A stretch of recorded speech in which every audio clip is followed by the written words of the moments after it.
ಬುದ್ಧಿವಂತ ರಾಮಕೃಷ್ಣ.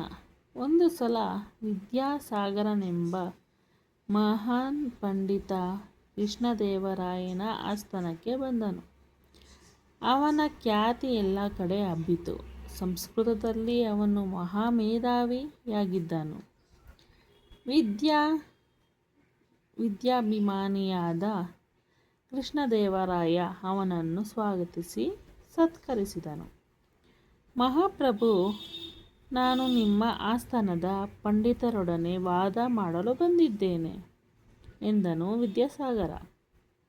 ಕೃಷ್ಣದೇವರಾಯ ಅದಕ್ಕೊಪ್ಪಿ ತನ್ನ ಆಸ್ಥಾನದ ಪಂಡಿತರ ಕಡೆ ನೋಡಿದ. ಅವರಾರೂ ವಾದ ಮಾಡಲು ಆಸಕ್ತಿ ತೋರಿಸಲಿಲ್ಲ.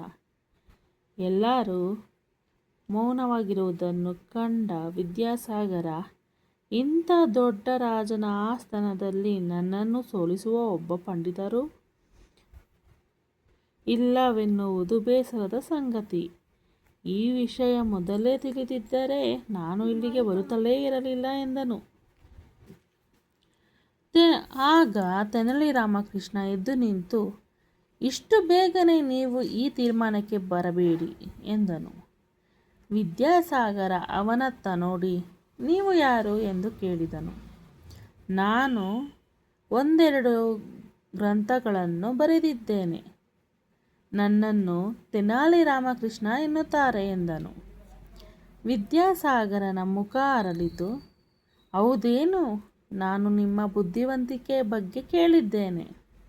ಆದರೆ ಬುದ್ಧಿ ಚಾತುರ್ಯಕ್ಕಿಂತ ಮುಖ್ಯವಾಗಿ ಆಳವಾದ ಅಧ್ಯಯನ ಮಾಡಿದವರು ಮಾತ್ರ ನನ್ನೊಂದಿಗೆ ವಾದ ಮಾಡಲು ಸಾಧ್ಯ ಎಂದನು. ಅದು ನನಗೂ ತಿಳಿದಿದೆ. ನೀವು ಯಾವ ಗ್ರಂಥದ ಮೇಲೆ ವಾದ ಮಾಡುತ್ತೀರಿ? ಪ್ರಶ್ನಿಸಿದ ರಾಮಕೃಷ್ಣ. ಇದಕ್ಕೆ ವಿದ್ಯಾಸಾಗರ, ನಿಮಗೆ ಇಷ್ಟವಾದ ಯಾವುದೇ ಸಂಸ್ಕೃತ ಗ್ರಂಥವಾಗಬಹುದು ಎಂದನು. ಹಾಗಾದರೆ ನಾಳೆ ಸಂಜೆ ಇದೇ ಹೊತ್ತಿಗೆ ನಿಮ್ಮೊಂದಿಗೆ ವಾದ ಮಾಡಲು ಸಿದ್ಧನಾಗಿ ಬರುತ್ತೇನೆ ಎಂದನು ರಾಮಕೃಷ್ಣ. ಮಾರನೆಯ ದಿನ ವಿದ್ಯಾಸಾಗರ ಹೆಮ್ಮೆಯಿಂದ ಆಸ್ಥಾನವನ್ನು ಪ್ರವೇಶಿಸಿ ತನ್ನ ಪೀಠದಲ್ಲಿ ಕುಳಿತನು. ಇವನೆಂಥ ವಾದ ಮಾಡುತ್ತೇನೆಂದು ಎಲ್ಲರೂ ಅಚ್ಚರಿಯಿಂದ ಕಾದು ಕುಳಿತಿದ್ದರು.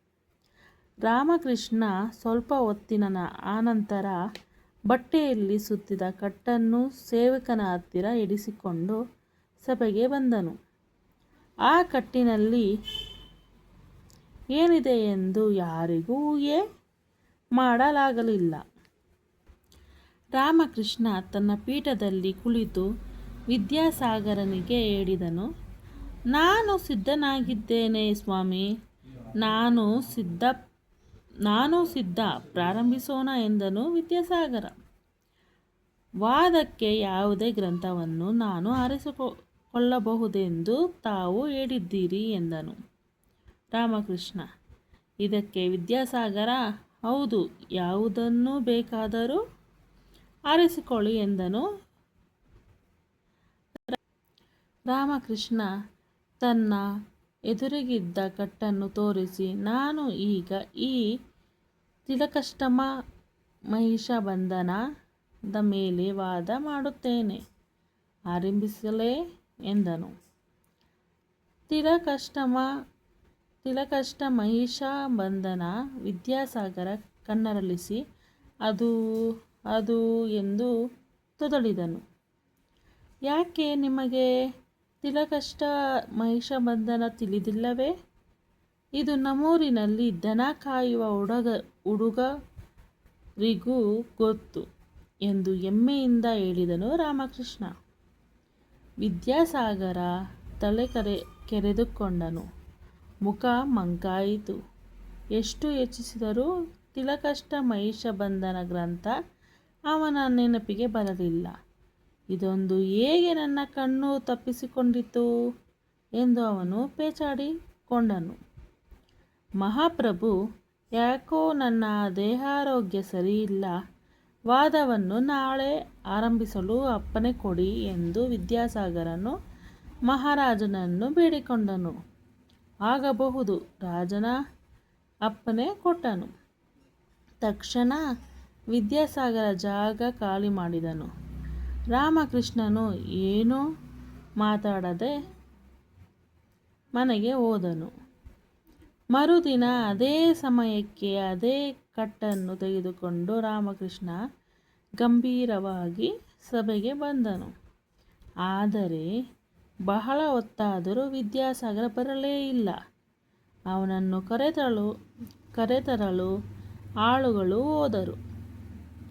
ಆದರೆ ವಿದ್ಯಾಸಾಗರ ರಾತ್ರೋರಾತ್ರಿ ಅಲ್ಲಿಂದ ಪಲಾಯನ ಮಾಡಿರುವ ವಿಷಯ ತಿಳಿಯಿತು. ಇಡೀ ಸಭೆ ರಾಮಕೃಷ್ಣನಿಗೆ ಜೈಕಾರ ಹಾಕಿತು.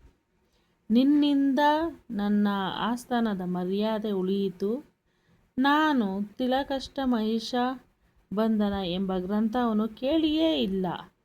ಎಲ್ಲಿ ಅದನ್ನು ಕೊಡು ನೋಡೋಣ ಎಂದು ಕೃಷ್ಣದೇವರಾಯನು ಮೆಚ್ಚುಗೆಯಿಂದ ನುಡಿದನು. ರಾಮಕೃಷ್ಣನು ಕಟ್ಟನ್ನು ಬಿಚ್ಚಿದನು. ಅದರಲ್ಲಿ ಒಂದಷ್ಟು ಕಟ್ಟಿಗೆಗಳನ್ನು ಒಂದು ಹಗ್ಗದಿಂದ ಕಟ್ಟಲಾಗಿತ್ತು.